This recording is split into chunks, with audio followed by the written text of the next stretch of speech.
Hello guys, good morning. मी Sonali. Welcome to my first mini vlog with my cute little baby. तिला झोळीत झोपवून दिवसाची सुरुवात केली एक कडक चहाने. चहा घेऊन झाल्यानंतर लगेचच केली तुमच्या दादाच्या टिफिनची तयारी. सर्वात अगोदर मी पीठ मळून घेतले आणि लगेच केली भाजीची तयारी.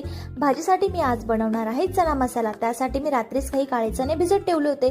ते कुकरमध्ये पाणी व मीठ टाकून 3 शिट्टी देऊन शिजवून घेतले. त्यानंतर गॅसवर पॅन ठेवला.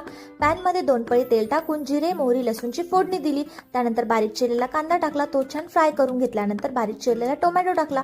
तोही चांगला फ्राय करून घेतला. त्यानंतर हळद, कांदा लसूण मसाला, घरगुती काळा मसाला, चवीनुसार मीठ टाकून मसाले छान फ्राय करून घेतले. त्यानंतर शिजवलेले चणे त्या मसाल्यामध्ये टाकून मसाले छान फ्राय करून घ्यायचे. चणे छान फ्राय करून घ्यायचे.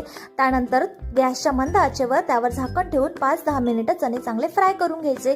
त्यानंतर मी लगेचच चपात्या बनवून घेतल्या.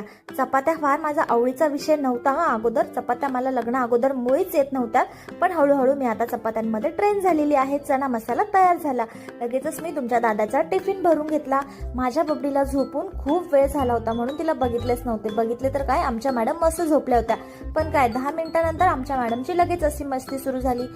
कसा वाटला तुम्हाला माझा व्लॉगिंगचा पहिला प्रयत्न? नक्की कमेंट करून सांगा. Thank you so much. Bye bye. Have a nice day.